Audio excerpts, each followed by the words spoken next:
But again, you don't know what you don't know until you know, and you learn to accept that, and then you learn to acknowledge that, and you build from that, and you look at what you've been through. You're like, you know what? Now I know what I can do going forward. Welcome back.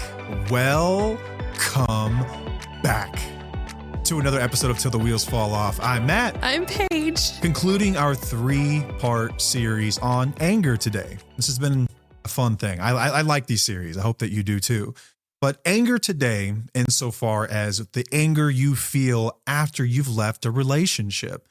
I think this one kind of trips people up because you would think that after you leave a relationship, what you get is peace and calm and closure, and you can go about your life. You can just carry on and not have to think about this anymore. But that's not the way it works. Generally, it shows up after someone has left, and it is very confusing for the person holding that anger because they don't want to feel angry. Why am I feeling this? What is it trying to tell me?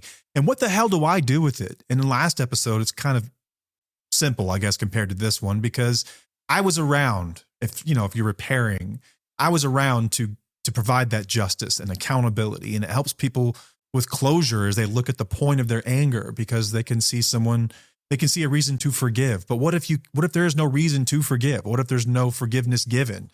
What if there's no reason to forgive anybody? What do you do with that?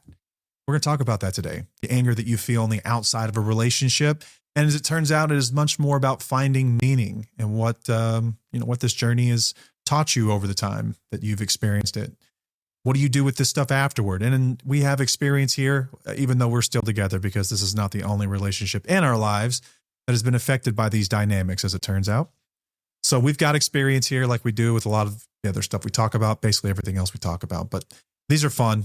I do like these series. I've enjoyed breaking things down for people. I think it's really helpful depending on where they are on their journey. So yeah, it's tough to get it all in one episode. It'd be like a 3-hour long episode because we get fan mail all the time. It's like, can you talk about this rather specific instance that I'm going through? This is sort of like bean soup theory. If you know anything about internet lore. Well, what about this? What about this? What about that? What about that? My very unique and specific events. This is what these series kind of cover. And I think it's helpful for people because this does hit a large piece of the pie chart of our listeners, people on the outside of a relationship that are feeling rather angry.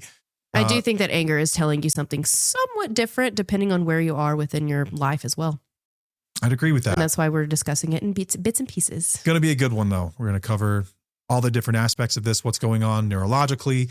How do you make sense of this? Where does your resolution come from? How do you find closure? What's this anger telling you? What is it trying to teach you? And how do you let it teach you? I think most important. Ooh, that's good. So let's get into it. Hey, thanks to SoberLink, today's sponsor for our show. SoberLink's an awesome tool for rebuilding trust, rebuilding accountability, providing visibility, and the much needed transparency in your relationship. Listen, if you're someone like me, you're in a relationship, you're a couple that listens to this, and alcohol's been problematic for you, let's get serious about doing something about this problem. My guess is that you haven't tried this yet. I would encourage you to try everything. If you've tried moderating, if you've tried swearing off of it, if you've tried not being around it, if you've tried locking yourself in the basement so that you don't have to encounter it and you have failed, let's give this a shot. This is an awesome tool that provides real life feedback. You set up a network of people that get notified every time you use it. So if I'm out there in the world and it's noon and Paige and I have agreed that I've used this thing at noon, she's going to get an alert right away. What does that do? Well, on one hand, it provides me accountability. It's going to be harder to sneak off and go drink if I know I've got to use this thing 3-4 times a day, however many times you guys agree on. On the other side of that, it's going to provide your spouse or partner peace of mind that your words no longer can. Because trust is lost in buckets, but it's rebuilt in tiny little droplets. It takes a long time to rebuild this. But SoberLink can help because it provides real data, something they can trust. You don't want to have this fight anymore about, have you been drinking? Have you not? Let me smell your breath. Hey, pull that one out of the drawer, the breathalyzer out of the drawer, and why don't you use that one? Because you're going to argue with them. You're going to fight about it. You're going to say, why don't you trust me anymore? Let SoberLink be the bad guy. They have no problem being the bad guy here. Let them provide the data so that you can get to the real work of having these important conversations, the stuff we discuss every week here on the show, and rebuilding that trust that is so vital and crucial to the building of any relationship that matters in your life. And it's not just data that it reports. It's also got some awesome tools to make sure that the person using this thing is supposed to be. It's got military grade facial recognition technology, and it is tamper proof. And it's been hard to get into these things traditionally. They're expensive, right? But SoberLink has recognized that, and they've done something about it. If you sign up for a 1-year plan, you can now get this thing for $19 a month. That's right. You can just rent it. No longer you have to purchase the device. You can just rent this thing for as little as $19 a month. And since you're an awesome listener of Till the Wheels Fall Off, you can get $100 Visa gift cards sent to you whenever you sign up with our link. Go to soberlink.com/wheels. They will send you a $100 Visa gift card that you can use in anything you want. Apply it toward your holiday bills, Tufo merch, whatever you want. Again, it's soberlink.com/wheels. While you're online, head over to tufo.com, find out about our free Facebook community. One of the very many things that we have to offer. We've got a lot of free resources. The community is probably the most valuable of all of those. Thousands of listeners of the show come in, talk about what they're going through, share their journeys. You don't have to feel alone anymore. We have got you covered there, and it is totally free. We've also got merch, new merch, which we're terrible hosts. Neither of us are wearing right now. We've got hoodies, and we've got mine's in the washer, t-shirts, and we've got water bottles. Ooh, the water bottles are awesome. Yeah, all kinds of awesome stuff. Go to tufo.com if you want to support the show and rep the show that you listen to every single week and love. You can do that there. Or if you think our merch is ugly, but you still want to support the show, click on our social media profile, click the little link tree there, and you can buy us a cup of coffee. Give as much or as little as you like. Or if you want to give us nothing and just listen, that's totally fine too. We still love you. Makes no difference to us. But we do appreciate all the support that you guys give us. Yes, thank you. The greatest thing you could do is leave us a review. Honestly, that means everything. That's how people find the show. It becomes discoverable for other people. So if you want to pay it forward in a really meaningful way, just leave us a review. Or share the podcast with friends and family, because that's also a way to get the word out. Yeah. Because you never know who could be struggling with this. Let people know about it. If you found something from this, share it with other people. Help them find it too. Helps us, helps them. It's a great thing. All right, let's get it going, Paige. Okay, so this episode is kind of similar to what we discussed in the last episode. The last episode was about anger in recovery, when you're with somebody who is in recovery, and how that was like basically my experience and how my anger came out years later, and this is what we had to do to deal with it, and so on and so forth. This is kind of similar, except you're doing this alone, basically. It's not about rebuilding your relationship. It's the anger that's going to come out whenever you have more safety, whenever you're able to see things more clearly, you have more space to process. It's when like everything just starts to come out and you're able to recognize what you've been through. I think it was complicated when I was in a relationship with you while we were trying to rebuild it, and the anger came up because it was like you were still doing some things from like similar to active addiction. And it was just really wonky. It was really still chaotic when my anger was coming out, because I was like, why do I still feel angry? This kind of anger, I think, might be more clear. I think that people who have been outside of the relationship, when you have that anger, it's like, oh, wow. Okay, now I understand why I'm angry. You know, early on in the recovery, I'm like, why am I angry? That doesn't make sense. This is just a little bit different. But a lot of people that we work with, there's this stage that they go through after they've left the relationship where this anger comes up. And it's mainly because of the clarity that they see. But I really want to break down the things that people might be feeling, the anger that they're feeling, and why they're feeling it. Not just because you're feeling safe, not just because you're out of it, not all that, but like what is all, we're going to just go through all of these different things, different stages, different ways that it might make you feel like, oh shit, you know, I'm normal. Like I totally understand that. I hit with that. This is validating. I get that. And then we're going to help you kind of understand how to get through it and how to process it. Because like we say, you don't really get over it. You don't make it go away, but we are going to help you cope through it. Yeah. I think that you've highlighted something massive there that sort of breaks people's brains whenever they hear about this, especially if you've never actually been through it before. But you would think that the remedy to all of this anger you feel would be the dissolution of that relationship, or in our case, someone getting clean and sober and taking accountability. You would think that these things are supposed to be like, you know, like remedies. Like these things are supposed to make that go away. Like if you have a headache, take a Tylenol, problem solved. Don't have to worry about it anymore.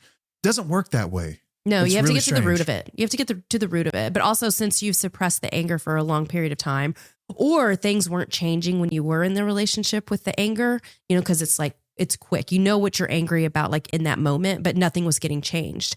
Now it's like, okay, I can see this more clearly and I can like really dig deep into where this anger is coming from and changes are going to be made. It's actually, I know that anger sucks, but it's actually a really beautiful place to be. It is part of the process. It is part of your healing process. And it is an important part of the process, which we will get through later on. Yeah, I would challenge and posit that if you think that you've avoided this, you're wrong.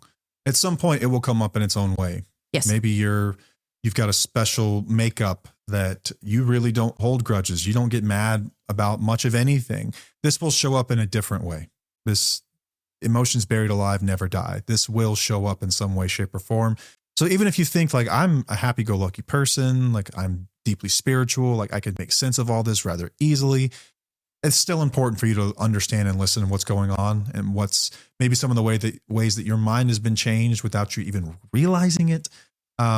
It's important that you really start to tune in and listen to this kind of stuff and understand it at the very least.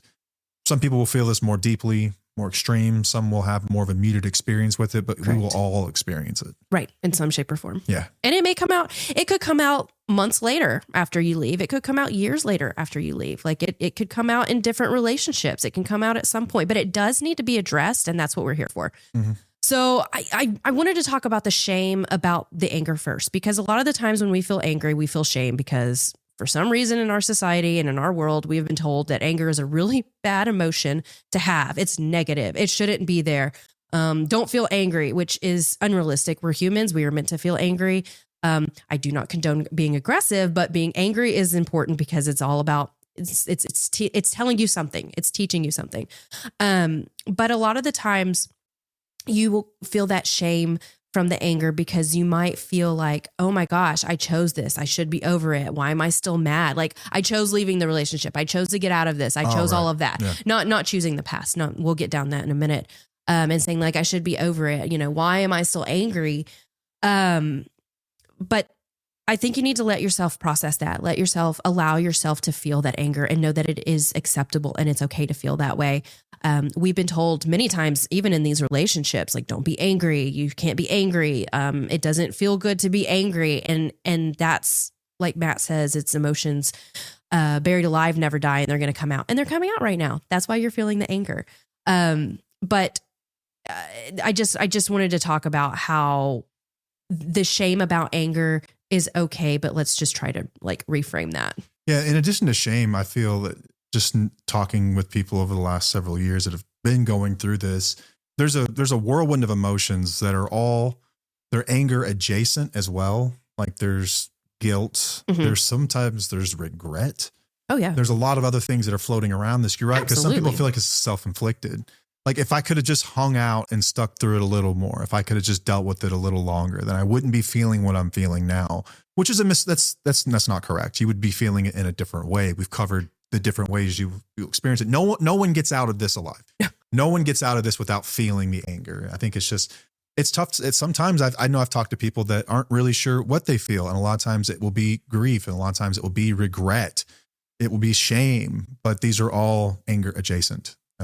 At the root of a lot of these things is anger. Yeah. Yeah, for sure. Okay. Pick up a feelings wheel if you don't believe me. Yeah. Oh, the lovely feelings wheel. Yeah. Okay. So I kind of want to break down why you might be feeling angry, because sometimes you may feel anger and you're like, oh, I don't know why I'm feeling angry. So we're just going to break down all of the different ways you might be feeling angry or why you're feeling angry. The first one is going to be anger from clarity. So whenever you have distance from the things that have harmed you, you're going to gain some more perspective. You're going to be able to see things more clearly. You're going to be able to see your patterns more obviously, the patterns that were happening within the relationship. You're no longer going to minimize what was going on, because being an outsider looking in is you can see way more clearly than when you're in it, because the brain works that way. Like when you're in chaos, it just works in a way. Matt can just explain that a little bit later. What our brain does in these situations and why it's harder to see it when we're in it. So whenever you leave, you're going to gain more perspective. You want to add anything to that? No, I was going to say, I think that there are almost two types of this anger, where you have anger at the person that caused all of this. Like, cause you can look at it at times and be like, if they only could have done X, Y, Z, I wouldn't have had to make the decision to uproot my family and leave. And now I have to start my career over. And like, you can be really angry at them. But the other side of this is kind of what you're talking about right now, which is anger at yourself.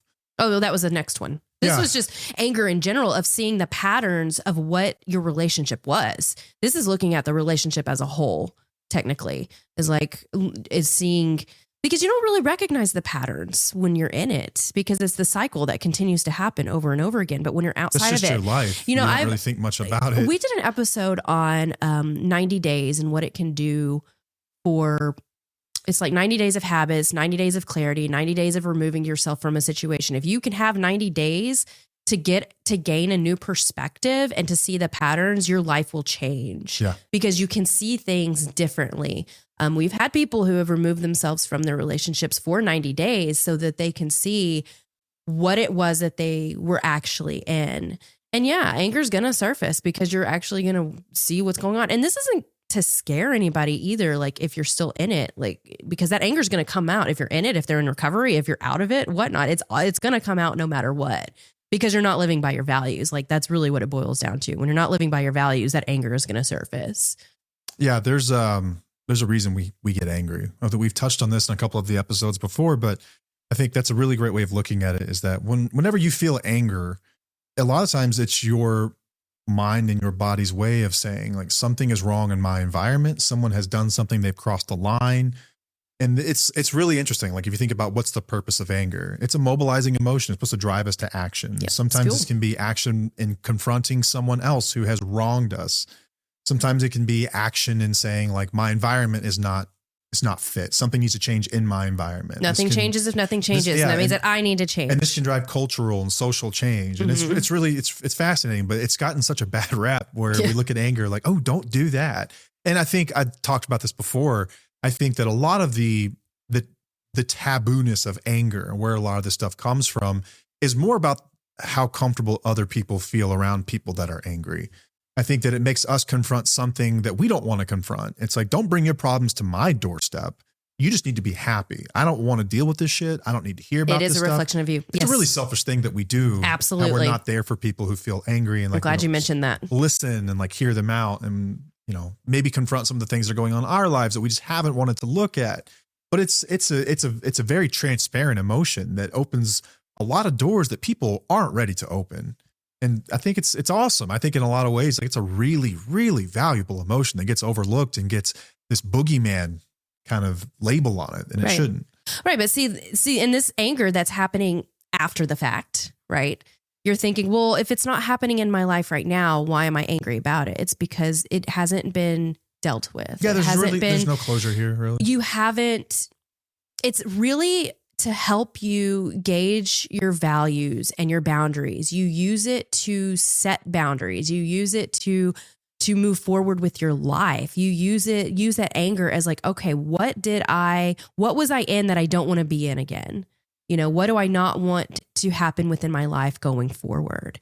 And that's, again, like a beautiful, empowering thing, because you're like, all right, I'm looking at this anger as something that's going to empower me, not set me back. It's like, what happened that I don't want to go through again? And that's going to help you set your boundaries going forward. That's what the anger's purpose within this part of your life is. Yeah, we're going to talk about purpose throughout this episode, I think. Yeah, I think so too.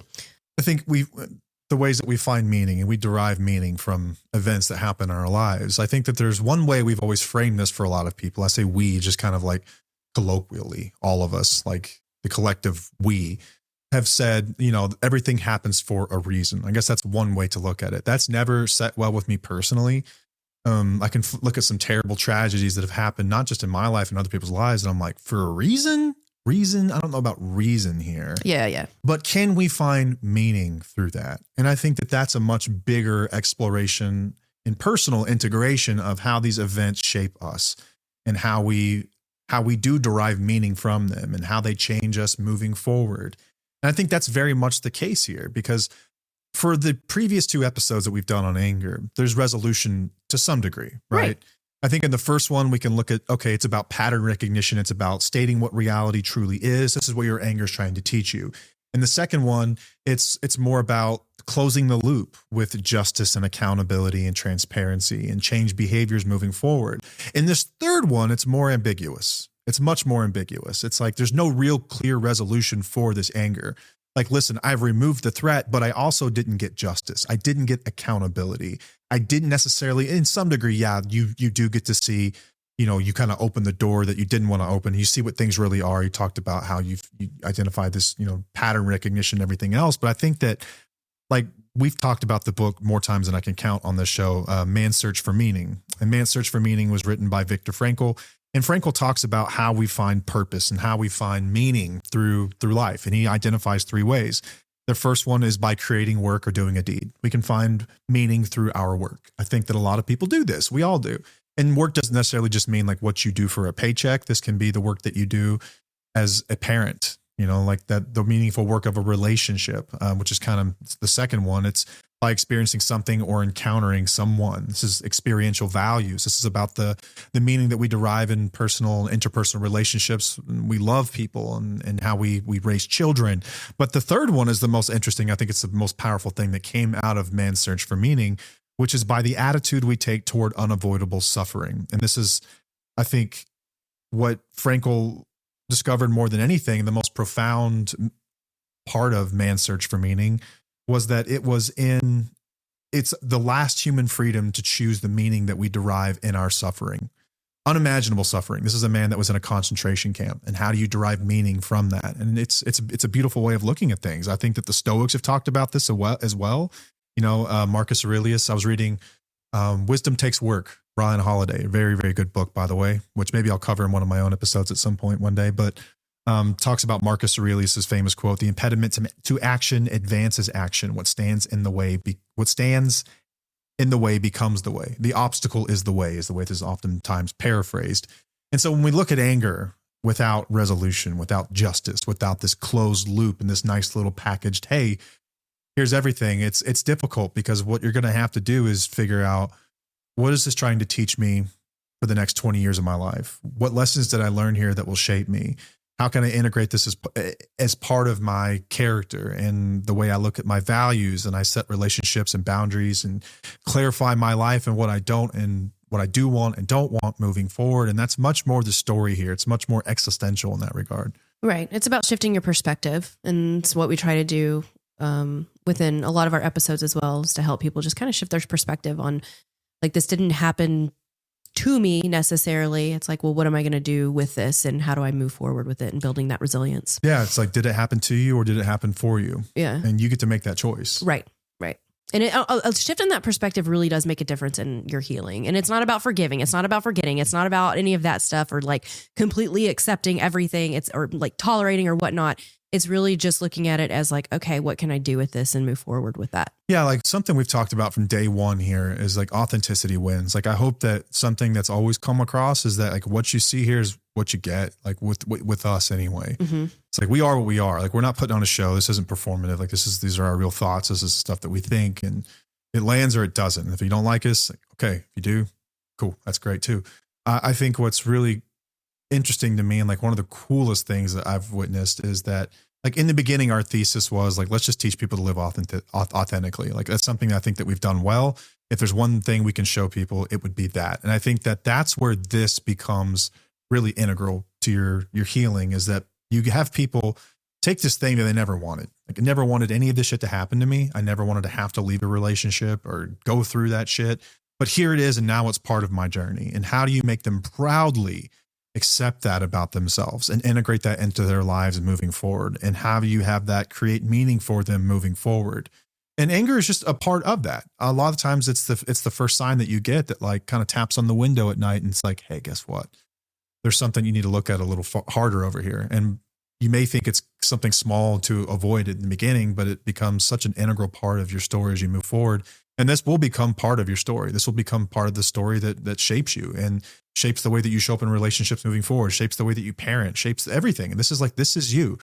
Authentically, this is you. And I think that the sooner you accept that, the better off you'll be. Yeah. But I understand why you would fight it. I understand why no one wants this to be their reality, and why some people will run the other direction as far as they can. But what they'll find is this thing just follows you. It will never stop. Yeah. But I think that's also part of the process, is to fight it just a little bit. Yeah. You know, you can't just like automatically accept it. It doesn't work that way. Some people have an easier time than others. And they do. I've always wanted to know, like, what is that I think some people just have, I don't know, maybe just higher agreeableness. Like they're more willing to accept kind of life as it comes. And there are others that, like me, kind of row against the tide a little bit fucking harder. Like, no, you're not taking me over there. I think we both do that. We're both pretty fucking stubborn, babe. But I think that there's some people I've watched just like, man, just with such class and dignity, like accept this and like walk forward with it. I'm like, it's admirable when I see that happen. And then there are people like me that go kicking and screaming. Yeah. I think that no matter what, you'll end up in the same place. Yeah. Just how hard do you want to make it on yourself, I suppose. Yeah, I guess so. Okay, I'm going to go back to all the ways that why we might be angry. No, that was great. I think we were going to discuss that anyway. Another thing that might pop up is that you might be angry at yourself for staying as long as you did, for excusing the behavior as long as you did, for hoping for as long as you did, for tolerating, for allowing. That's just not. I know that this is part of the process, and you know how we talk about how like shame is fuel for addicts, sure, whatnot. I believe that for us as well, is that whenever we do feel that way, when we have that anger, when we have that shame, it's like, ooh, okay, well now I know what I don't want to do again. And that's what's going to help me push forward into it. And it's also, I also have to tell myself, I don't know what I didn't know. Like a lot of the times we didn't know what we didn't know back then. There are a lot of programs out there that, teach people how to tolerate certain things within a marriage, and they stay a lot longer than they, in my opinion, should be staying. So then when they come across us, who's speaking on something completely different and telling you it's okay to leave a situation that's harmful, there will be a little bit of shame that comes from that, because you're looking in the past and you're like, oh my gosh, I actually did. I'm seeing all these patterns. I'm seeing more clearly. I'm recognizing what I stuck around in. I put my children in these situations, But again, you don't know what you don't know until you know, and you learn to accept that, and then you learn to acknowledge that, and you build from that, and you look at what you've been through. You're like, you know what? Now I know what I can do going forward. And that's the empowering piece of it. It's not being stuck in that shame spiral. It's not being like, oh my gosh, I can't believe I did that. You can have that feeling, but then what are you going to do with that feeling? That's what's important. Yeah. And there's not a whole lot of them, but there are some just like bullies on the internet, and maybe even in your life. I find that oftentimes the biggest impediment to women like coming out the other side of this are other women who shame them for going through it in the first place. I've seen this a lot. I've seen like mean girl energy in comment sections and stuff like that. I'm sure that men do this just the same. I just see more of it because this is our audience, but shaming you for not knowing in the first place. It's like, what the fuck? As if we all come stock with this, like this software, the same software. I didn't choose this life. Where it's like, I was, yeah, you know what? If we want to roll back, it would have been really nice if I had recognized this right off the bat, put up boundaries, like gotten out of this before I was stuck in it for 30 years, whatever else. But there are people out there who are really big assholes about that. And I think that there's a lot of shame, and it makes people really timid to come out and talk about it, because there are those people out there who are just assholes. And if you come across those people, just block them. That's the best thing you can do is delete and block. Yeah. Bye.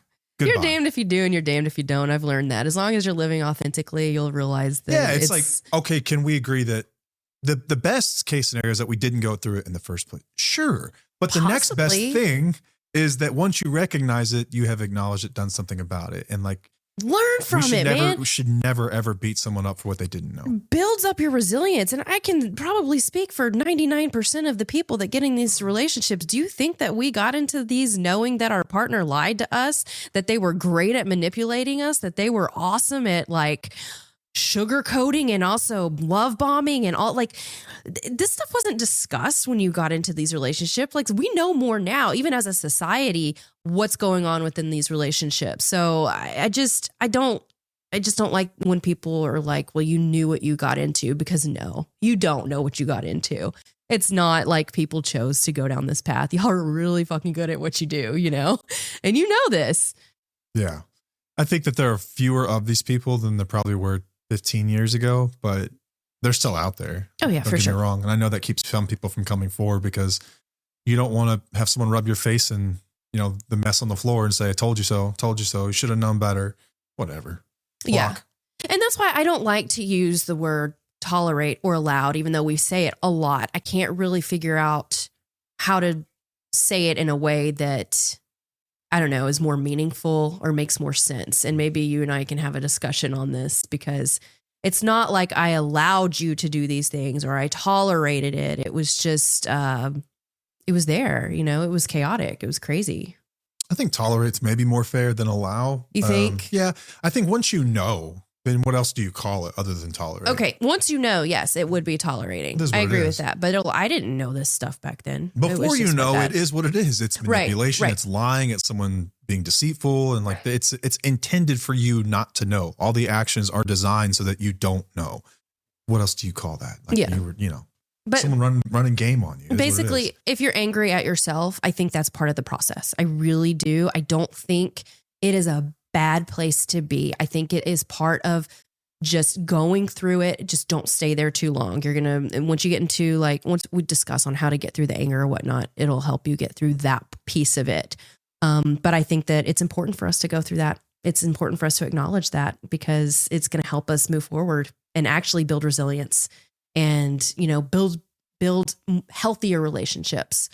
Okay. The next one that I wanted to go through is you might start to be angry about the lies. You're, like I said, you're going to see more clearly outside of the relationship, and you're going to recognize it. Oh, wow, that was a lie. Oh, that was a lie. Oh, that was a lie. Oh yeah. This shit starts to float to the surface. It does. And you'll start to triangulate the different stories that were possibly floating around, or people start to come out of the woodworks with things that they knew behind your back. You'll find out a lot of times, you'll find out about mistresses and stuff like that, but you'll also find out about where someone actually was, or the real depth of what was happening. I see this a lot when people split up, and let's say that the person who has a substance problem moves out, and then you start to you go through a spring cleaning, for instance, and you start to find all of their hiding spots, and you start to realize how bad this really was. Mm-hmm. And then you start to get really, really pissed off. Yeah. At them, at yourself, at the entire situation, at everyone. Yep. Anyone that comes into your orbit is catching shit. You're about to catch some strays, man. Yeah. Yeah. But it's important for you to acknowledge that, again, all of this stuff is so important for you to go through and not shove it down. You need to feel that anger, because you don't want to go through that again. Lies. We've talked about this so much, and I've tried so hard to just throw it out there so much, is that the lies really do mess with your sense of reality, and they harm you so much in your future, in your relationships with others, your relationship with your kids, your relationships with yourself. The lying is very, very impactful. So yeah, we should be angry about that. We should be angry that people have lied to us, especially our most intimate partner, the most important relationship in your life. Yes. Be angry that you were lied to. Yeah. These are the people that had all the passwords. These are people that had the keys to your heart. Figuratively, I'm saying, not the actual passwords, but anyway, maybe they do.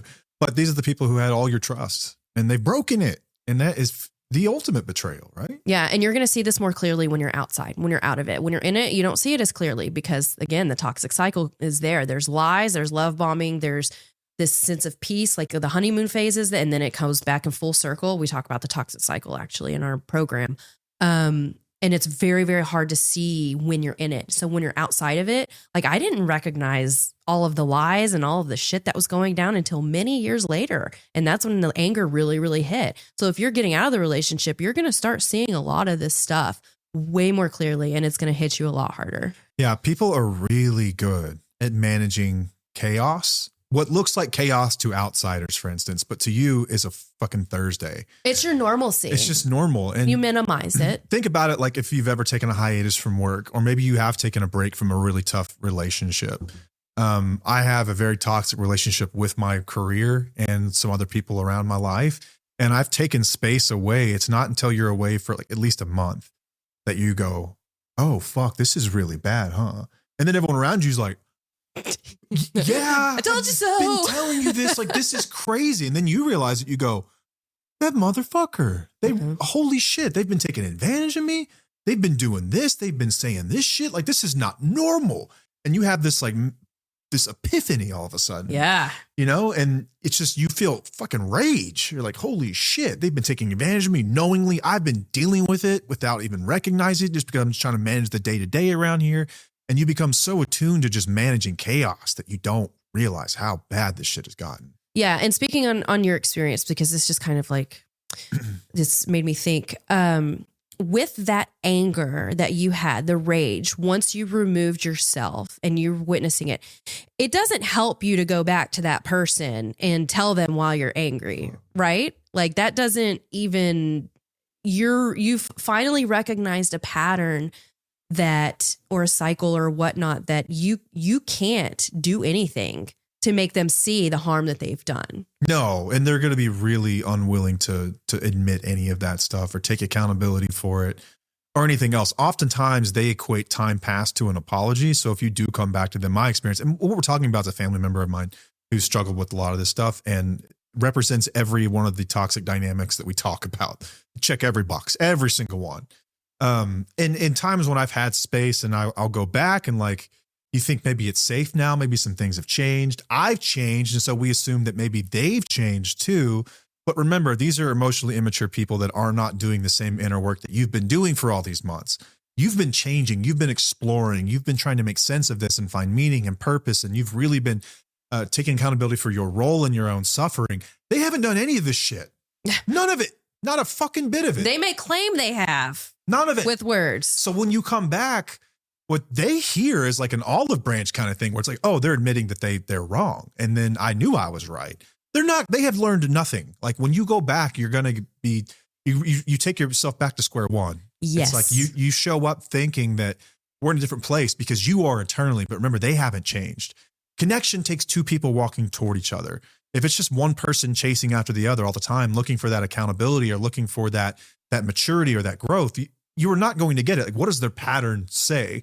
For the last 40 years of my life, this person has not done this, but here I am fooled every fucking time when I show back up thinking that they're changed, and they're not. And if there's anything, they've gotten worse. Maybe they've just gotten worse over time, not better. But you're not able to see that clearly until you remove yourself from that situation. Yeah, you remove yourself from it and you start to see it for what it really is. And then you do get upset. And then you grieve quite a bit too, because you're like, grief.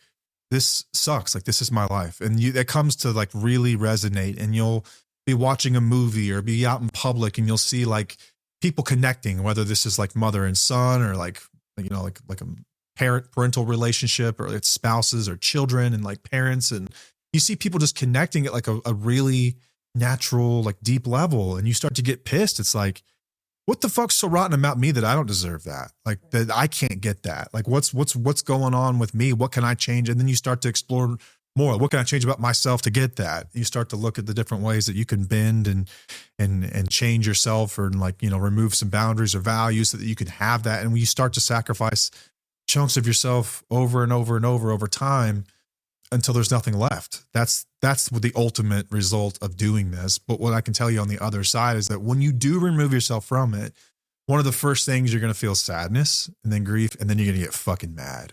You're going to stay mad for a while. And then you kind of have to find a way to process meaning. Like I talked about earlier, hinted at, like with the Frankel stuff and the Marcus Aurelius stuff, like that becomes the way. As you start to find meaning and like, what is the ultimate lesson here? What was this really trying to teach me? What is this? How does this, okay, if I can't have that relationship, then how can I apply this lesson to other relationships that are worthy of all that time and energy and everything else? Okay, let me ask you this. You went back to this situation multiple times throughout your life. Countless times.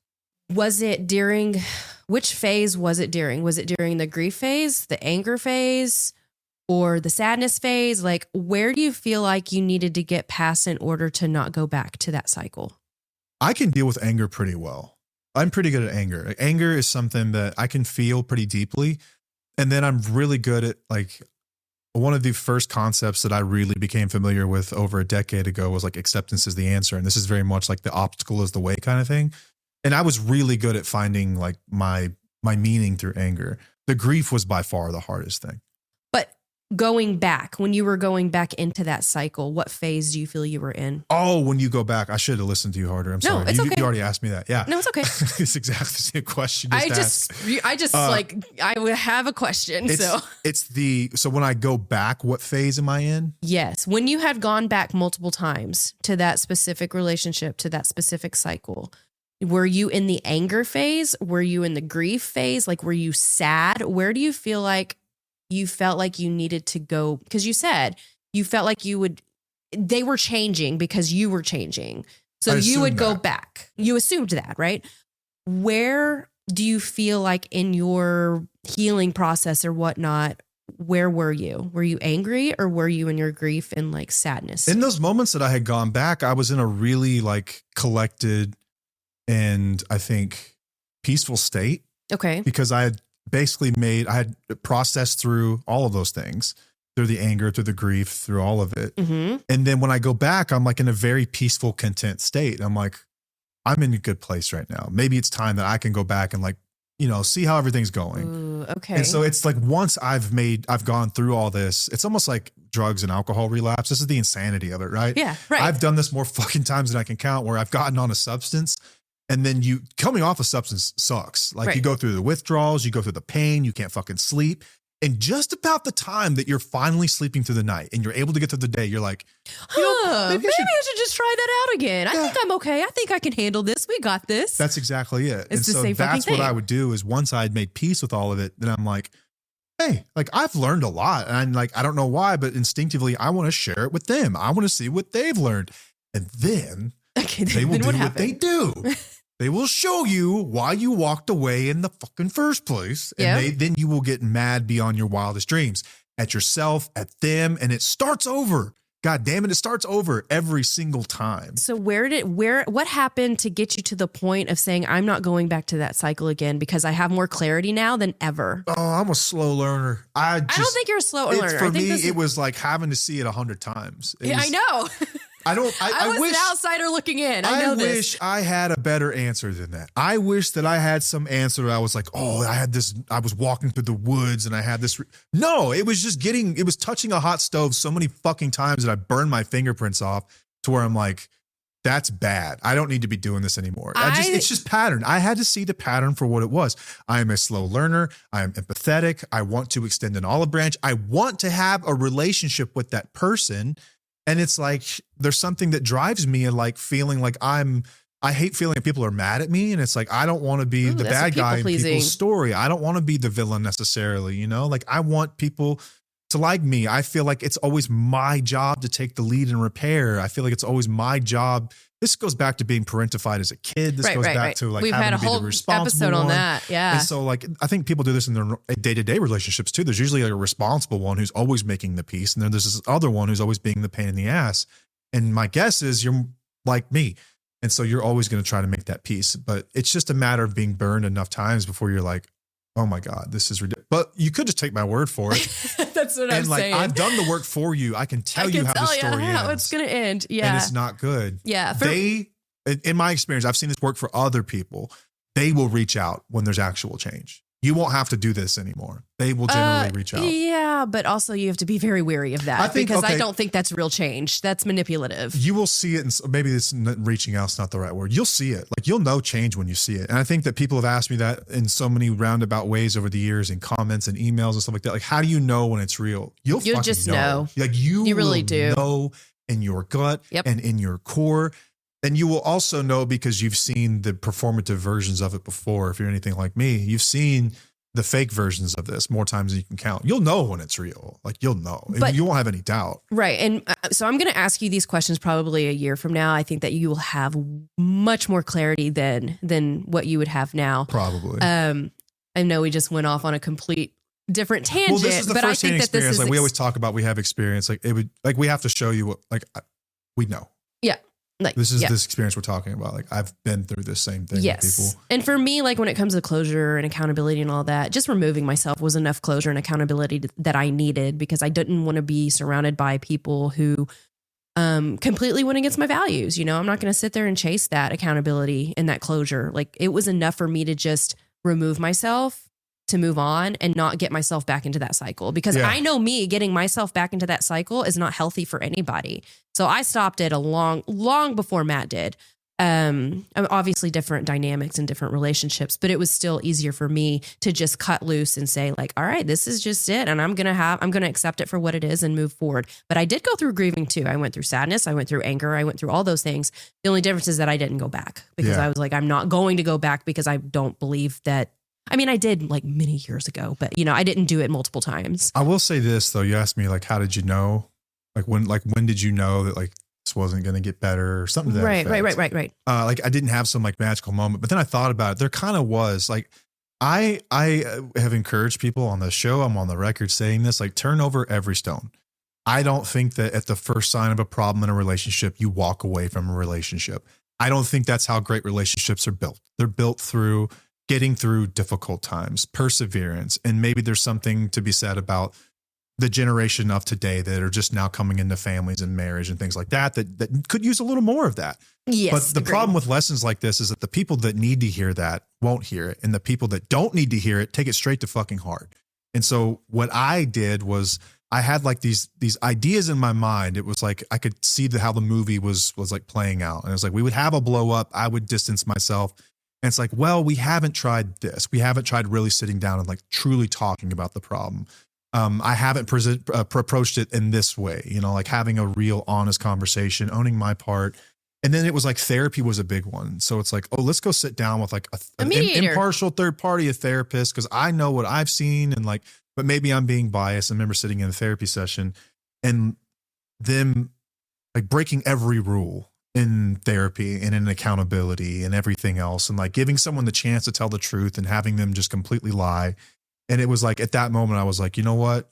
Fuck them. Like, there's no way this is ever going to work. But there were moments in those sessions where accountability had been taking place. There was one where you were like, a little bit. I'm like, look, there's something happening here. And then I'm like, okay. And then the shoe dropped. So, they feed you a little bit of table scraps to make you feel that's good. what makes it so complicated. But you will have moments like that if you're willing to look at them and see them, that will come up. So maybe this happens in a mediation or in court, or maybe this happens in therapy or something like that. But like, people will show you what they're made of in those moments. Yeah. But being out of it and is going to help you see things a lot more clearly than when you're in it. We just know that from experience on this part, and like with our relationship and other relationships. If you're still in it, again, you have become really, really good at, habituation and like making sense of this. This is just this is a Thursday for you. This is just another day of the week. It's not, guys. It's not. It's going to come out eventually. So with distance, you'll really get the clarity that you desire, and it will actually help keep you safe in the long run from going back to those sorts of situations that have. That's never really been what that's good. about. Yeah. Like you'll see them for what they really are. Like I've done this like with my job too, like stepping away for like taking a month off or something. And I'm like, I really need to resign. Like this job is not good. Yeah. Like this is a bad situation for me. Like this is not good. I hate this. Can't stand this shit.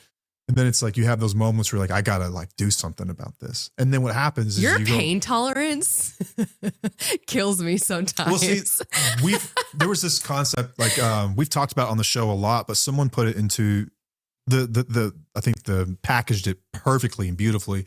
Chris Williamson talks about the region beta paradox. I think we did an episode on region beta paradox, where it's people could be in a situation like a relationship that's like, maybe they're not abusive, like physically abusive, and it's not terrible, but you're also not like happy or really in love. You're sort of just there. You're kind of just in those relationships. It would actually be a good thing to be in a worse situation, because that would give you the escape velocity to get out of that environment and into something that's truly good for you. Mm-hmm. You do the same things with jobs. Maybe you work a career that's not like terrible, like you're able to live a okay life, but it's certainly, there's no upward mobility. It's not what you really want to be doing. It would actually be a good thing for you to lose your job, because that would create pain that would cause you to jump. There's also what's called the inverse region beta paradox. And this is for people who have a special mental makeup. Maybe you're like me, where you have such a high fucking pain tolerance. There is no such event. There is no such thing that would drive the pain that would cause you to want to do something different. You have a special mental makeup where you will just find a way to keep trudging, to keep packing on the weight, to keep walking through the mud, taking less and just plugging along. And there is this dangerous sort of person. And this is people who find themselves in these relationships who carry a massive load. I was going to say that I think that this has a lot to do with upbringing as well, and the family dynamics that you were raised in, where it was normal to be in chaos and normal to be in this type of, dysfunction, to where you learn that this is what was normal. So you just push through whatever the hell comes your way instead of making decisions that you know that might actually benefit you more and like are based on your values and what you want in life. Right. And this is where I think that, like with our listeners, like even though like you're the star, like you're like them, like you're the woman of the show, I think I have more in common with them when it comes to this particular I think you thing, do because too. you have a very low tolerance for bullshit. I do. And have a very high tolerance for bullshit. Correct. I don't know what, I know you always say I'm the star of the show, but honestly, I think that you relate to a lot of listeners more than I do when it comes to that specific thing, because I really do. I've always talked about like strike three or out. Like I've always been pretty high on my standards and my boundaries and things like that, where it's like, I don't want to be a part of that I shit. ain't playing that shit. And you will definitely turn over every stone until you are like blue in the face. And I'm just like, we don't have to do that. You don't have to do that. As long as you're living by the way you want to live and by your values and being authentic, you don't have to go through all of that shit and all of that pain to become resilient. You can make decisions. You do have options, you know? Yeah. And I think that one day you're going to be able, but I do think that the things that you've gone through have definitely built up your resilience and have made you really strong. And like, I don't fault you for the high pain tolerance. I think it's actually pretty incredible, but maybe that's why we work, is that we find that middle ground on how what's tolerable and what's not. Depending on how you use it, it can be a feature or it can be a bug. Mm-hmm. In this situation with like region beta paradox, like it can be a bug where you can stay in that pain for so fucking long that you sort of lose parts of yourself, and you kind of lose your motivation for things. You lose that light in you that makes you who you are, and you lose kind of your optimism. And so if the cure for region beta in a normal person is more pain, does that hold true then that the inverse of that is more pleasure and it's more time away? And that's where we talk about the importance of this distance, where it's once you have that distance and you begin to feel what peace actually is, that you go, oh, fuck, it didn't have to be that hard, did it? Like I've been making this way harder on myself than it had to be. Right. And it doesn't mean that you completely get rid of that part of yourself that is able to carry that too, because there are times when that becomes so valuable. Like I've said this about people in addiction too, and I think it's true of spouses and partners that have to deal with addicts, is that you develop an incredibly high pain tolerance. What I've discovered is that when it comes to work ethic, you can't outwork people like me. You can't. Good luck. You won't do it. Like I will literally work for 2 or 3 days with like no food. I don't care. I will get the job done. I love that feeling. I love working. I will outwork people, and I take pride in outworking people. I can grind and I can hustle and I can do all that shit. And I can talk about it 24/7, and it does not faze me. Work-life balance was the biggest joke in the world to me for the first like nearly 30 years of my life. Where it's like, no, like that's clown shit. No, you work. You work. And then maybe when you're a few years before you die, you can enjoy it. But I am not fully wired that way. But I love to work. So I do have a great work ethic, but I know when to stop. Yeah, but that same part of you that makes you able to withstand that kind of pain also makes you able to withstand intense emotional pain that comes from relationships. And this is not where you want to apply this stuff, guys. It is not. No. You will get railroaded and run over. And I'm telling you, on the other side of it, it is so much more peaceful. Yep. Okay, I'm going to go through these a little bit quickly. We kind of got on a side tangent, but I enjoyed that conversation with you. I apologize if y'all can hear this dog snoring.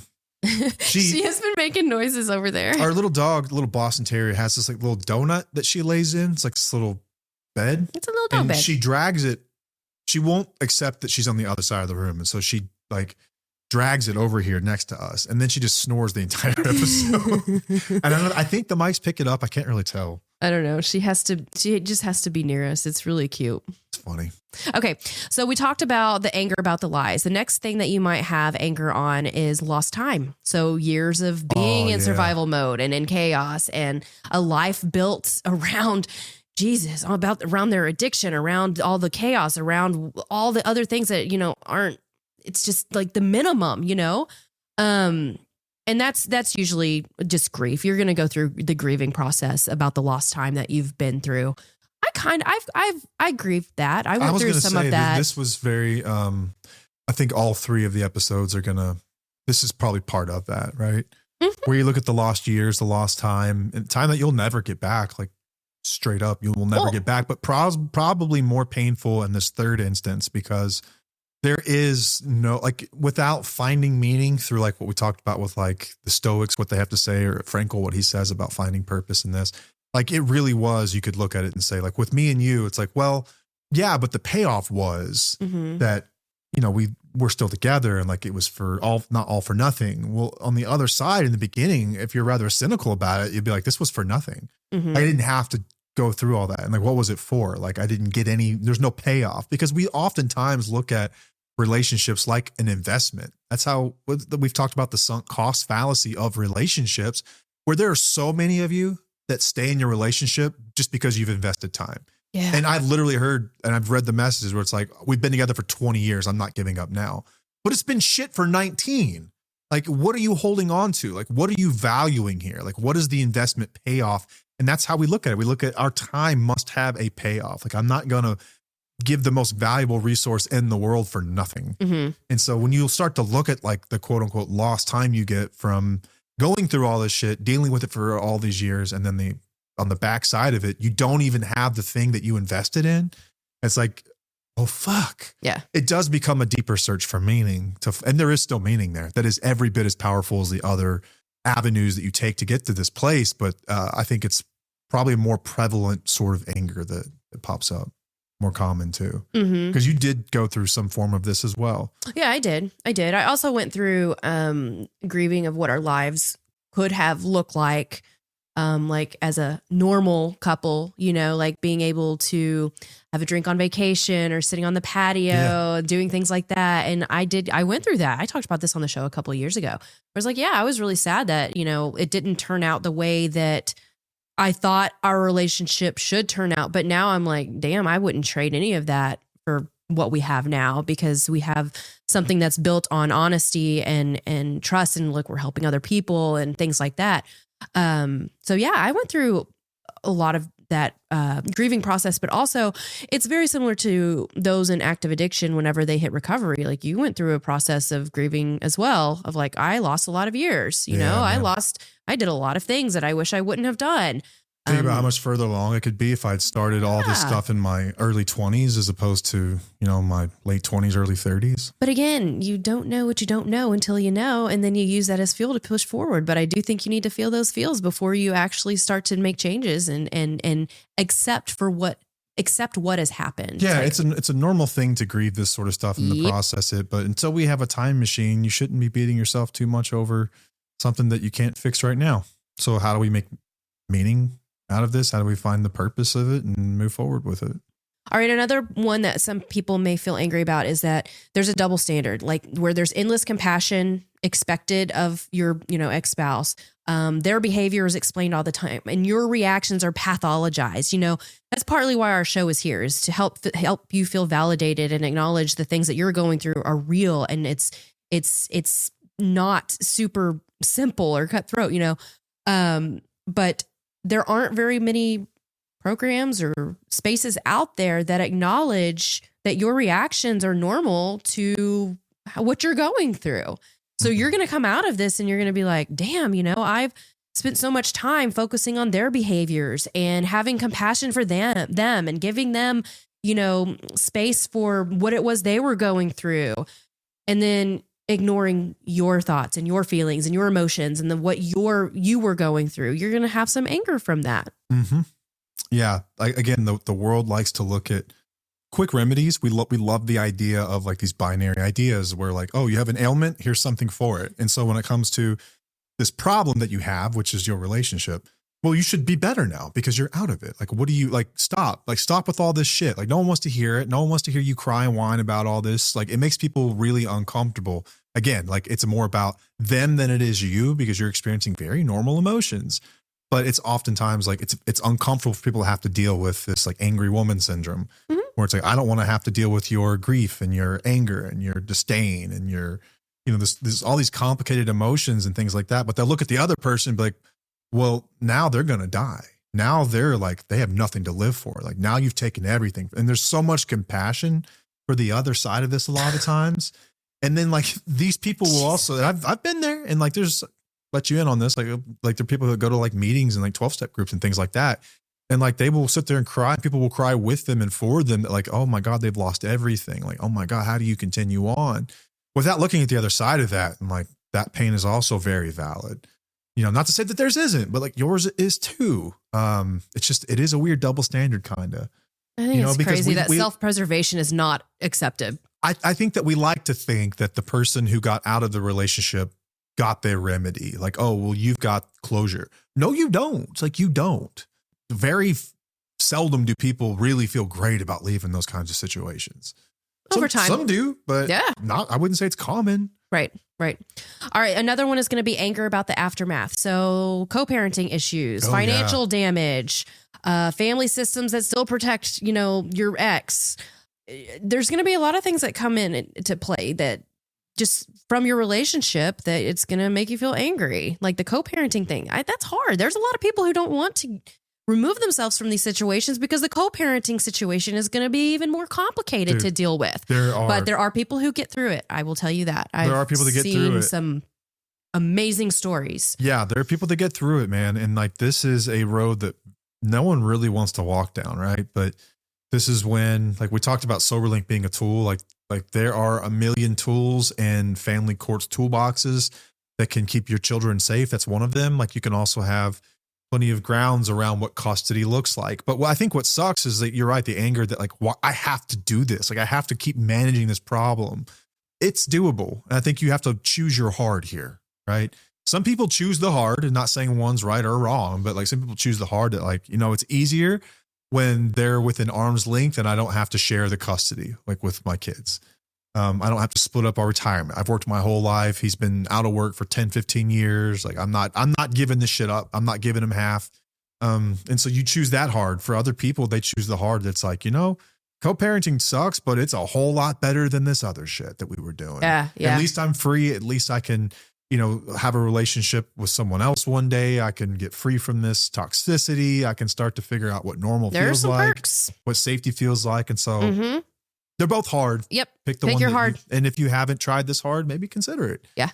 Okay. The last one that I wanted to talk about is that and I kind of talked about it earlier, is that you might feel angry because you're finally safe, because a lot of the times in these relationships, you're not allowed to have anger at all. Like they will shut you down anytime you're angry, which is what you discussed too, because it's more about them than it is about you and your anger.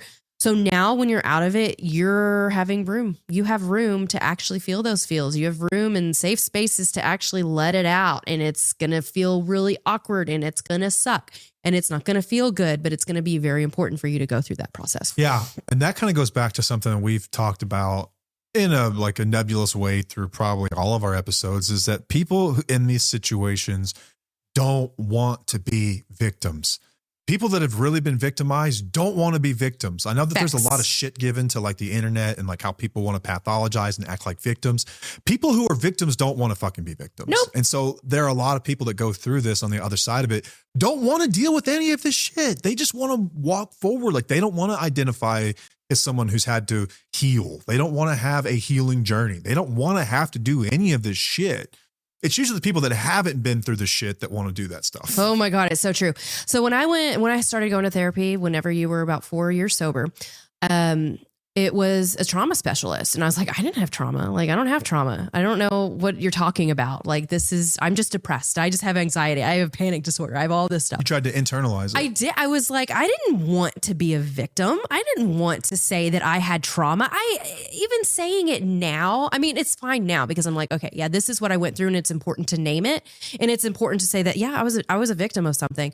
But it's not something that I wanted. It made me feel very like icky. It made me feel like, why was I in this position? Like I didn't want to feel that way. But once I started dealing with it, naming it, recognizing it for what it is, seeing reality, that's when the freedom started to come out. That's when it's like, oh, damn, like that actually really did happen. What am I going to do about it? I don't stop there. And that's what I feel with a lot of people that are within our program and that are listeners. It's like, they don't stop at that. They don't want to be victims. They don't want to have that label on them. No. It's like, yeah, I know it's trauma. It's been hard. I know that I need to name it and the shit that I've been through, but they are so fucking strong and amazing. They're like, what am I going to do with it? How am I going to change this? What am I going to use it as fuel for? What is it teaching me? What are these lessons that I'm learning? And they're feeling the feels and they're processing and they're learning and they're just naming it for what it is. And that's important. But like we had somebody commented on one of your things recently about trauma and how it's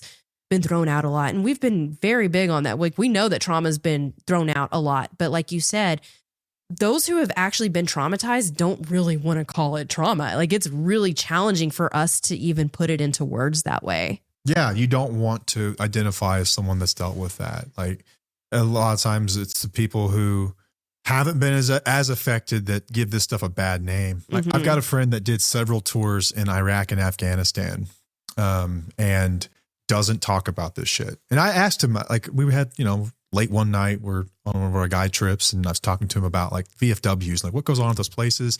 This is just guys reminiscing about the things they've been through. He was like, man, what's funny is that people who have actually like been through the shit don't want to talk about going through the shit. They don't want to deal with it. They don't want to talk about it. They don't like people who have really been in tough situations don't like to identify someone who is affected by that kind of thing.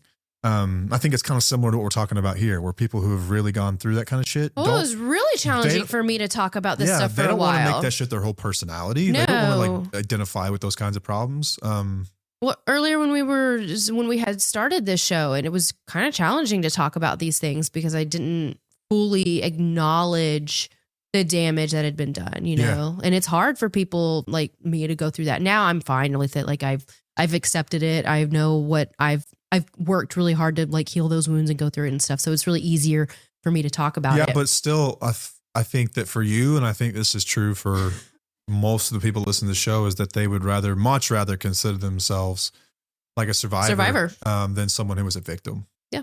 But we have to name it. We have to be honest with what has been going on, and that's part of the freedom is to actually accept that and acknowledge it and like move forward with it without minimizing it. Right. I was great at minimizing that shit. Okay. So how do you move through this anger? What do we do to get through it? How do we've talked about why we're angry. We've kind of gone off track a little bit. We've talked about, the accountability trap. We talked about that earlier. And so I just kind of want to talk about real quick, how do you get through it? What do we do? It's basically what I just said about acknowledging it. Don't just suppress it, let it out. Don't stay in it too long. Let that anger clarify your values. Let it tell you something. Recognize what you are angry about and what you don't want to deal with going forward. Learn how to trust yourself again. That's like the main goal, is to learn to trust yourself again so that you can understand what boundaries to put up or how you're going to live by your values or whatnot. And turning that anger into boundaries and into standards, like that it's telling you something. We always talk about how anger is there to tell you something. It's like a compass. It's telling you how to move. And it's telling you which values are being violated. And that's an empowering process. Yeah, I think the first thing that you need is stabilization. And that generally involves space away from that situation as well. You're going to need some time and space away to really begin to gather kind of the reality and the understanding of what took place. We talk about self-care here a lot. And part of what self-care really is, it's about creating predictable routines in your life. And this is reestablishing safety. Go listen to my last Mindset Monday. I talked about the different parts of the brain that are affected in betrayal trauma. I talked about the hippocampal dysfunction or dysregulation. We talked about the amygdala. We talked about polyvagal nervous system rewiring and all this stuff that really is measurably changed in people who have dealt with this kind of stuff. That stuff needs time and space away from those events that caused it in order to stabilize. Mm-hmm. And so you have to reduce your exposure to chaos, create predictable routines, simplify your life and get back to basics. Start to exercise, eat healthy, take care of yourself again, start to, make your bed in the mornings and do all the basic normal stuff that you would need to do on day one. Like you have to hit all of those categories: the emotional, physical, mental, environmental, spiritual support, community. Yeah. All those categories of self-care. You need to get back to the basics and start to care for yourself again and create predictable routines in your life to start to create that safety. And then I think that we also have, reality validation, which is what I hope that you get here. I hope that you get this from the people that you choose to be part of this with you, whether that's a therapist or a coach or, maybe a spiritual guide of some kind, or if it's working through our course, Reclaiming You. That's kind of what Reclaiming You really does. Like when it comes to reality validation, that's one of the biggest things we do. We've got this acronym that we call VEER. And the first thing we do is we validate people, and then we educate people, and then we empower people. And then you show us what recovery looks like for you. You know, it's a not so clean prescribed path. It's a little bit different for everyone with the same basics. But the first one is stabilization and validation. Yeah. In our program, we help you learn how to trust yourself again. And you're also going to be surrounded by people going through very similar things. And it's important whenever you go through that anger phase, to have some supportive people around you who have been there and understand exactly what you're going through. During our calls that we have on Wednesday evenings with Matt and me, or Matt or me, and then the people going through the program, when people start going through the anger phase, I start to get a little excited underneath it. And I know that sounds really bad, but it means that you are going through the process in an important way, and you are utilizing the tools to get you through it. And you're learning how to live by your values. You're learning about your boundaries. You're learning about all those things. But that's what that anger phase is just really important, to be surrounded by people who are going through something similar. Yeah. People have different paces at which they get to the place where I would say that like they're on their way to what the next 20 years of their life will look like and what it will be based on. But like, this is not a quick process. This is not something that will happen in 90 days. This is generally like the true integration of this takes years. I think that the first year is like when a lot of this work takes place. And then after that, it starts to make a little more sense every year that follows.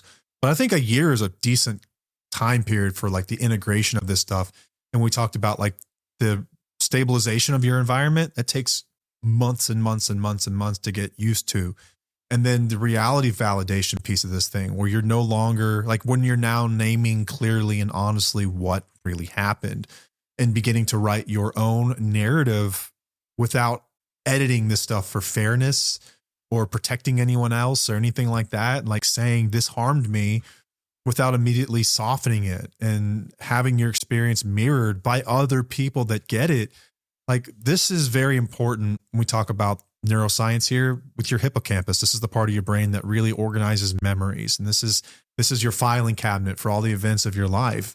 This is when you start to recreate a true coherent story for your mind. And this is what the path of healing will look like for people who don't have a clear, like, justice outcome, like you would, like for what our outcome was. You will have to start to, you'll have to validate yourself in a lot of ways. Validation closes the "was I crazy" loop, I think, that runs through your head over and over and over and over. And then sort of like phase 3 of this is meaning making without justification. This is kind of what we talked about, like Frankl. I think when I read Man's Search for Meaning, the most powerful takeaway was that meaning is not something that you receive, it's something that you create. And this is your own meaning that you create from your experiences. And it's a beautiful thing. This is what carries people through life, having gone through difficult experiences. And this is when you start to do that. And you start to integrate this into your identity as you reconstruct your identity.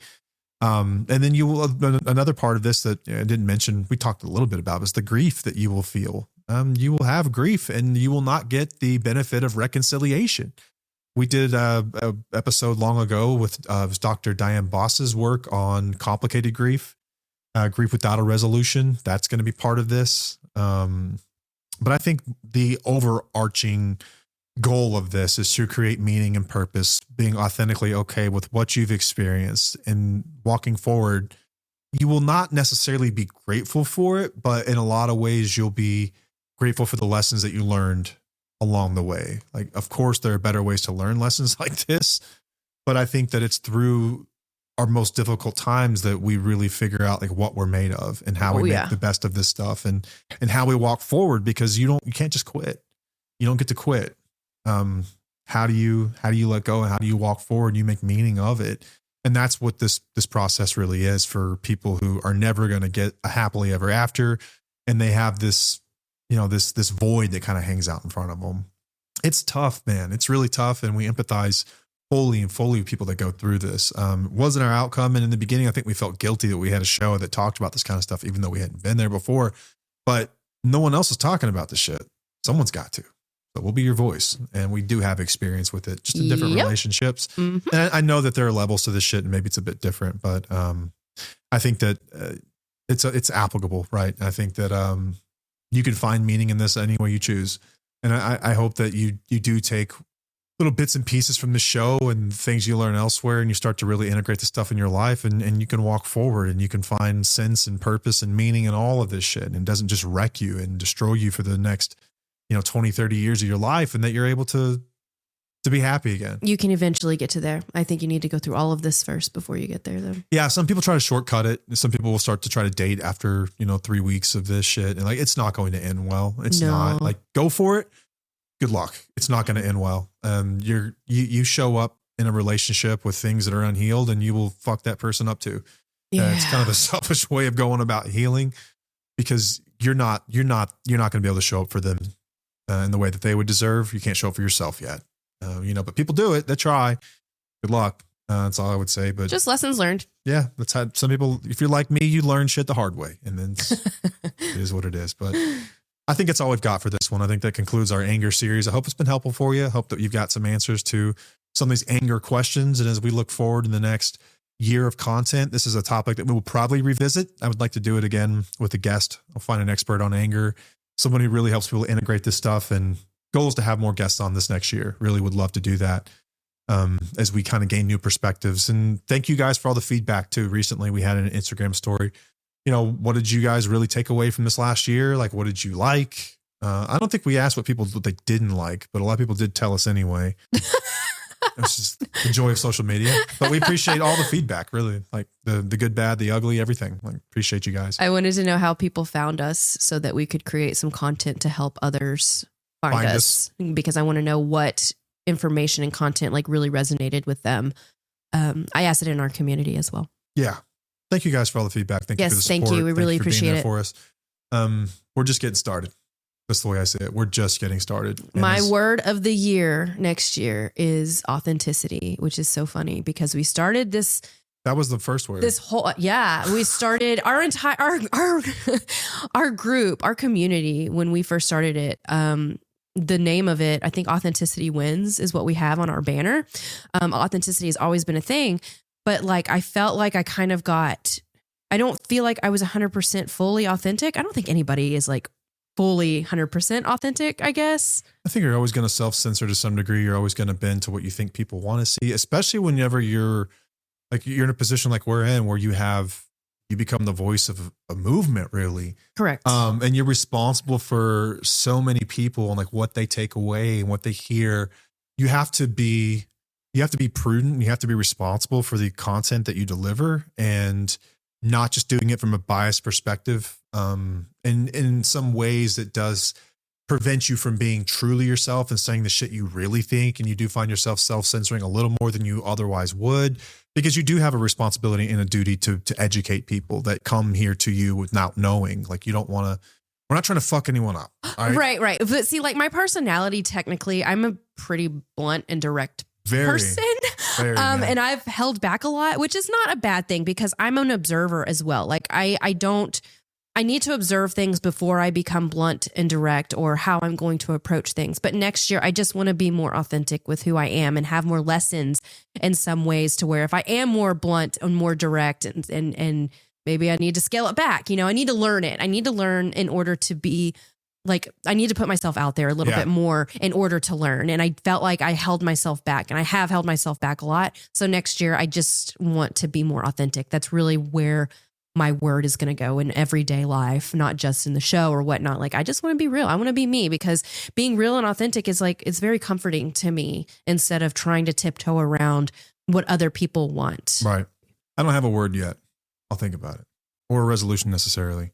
I really just want to take this thing to the next level. Like, I read this book called Going Pro, and it talked about, like, if you're serious about something that you're doing, like, you really have to take the time to be great at it. It won't come by accident.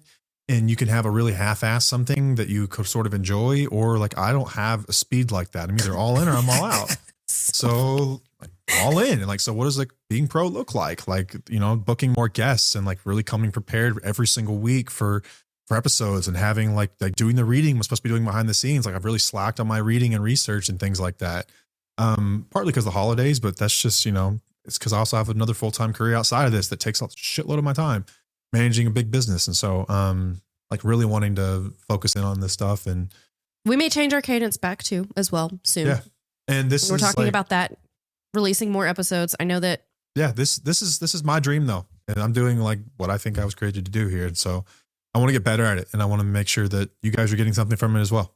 That's what I want to do this next year. I don't know what that looks like yet, but we'll talk about it more as we kind of discuss the end of year, next year's plans. I think it's important that we reflect on the last year.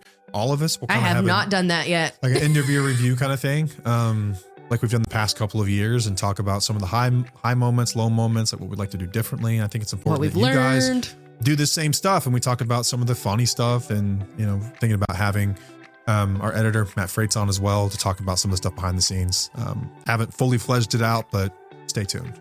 Some form of that will come. Yep. All right. That's all we've got. Until next time, I'm Matt. I'm Paige. And we'll see you. Bye.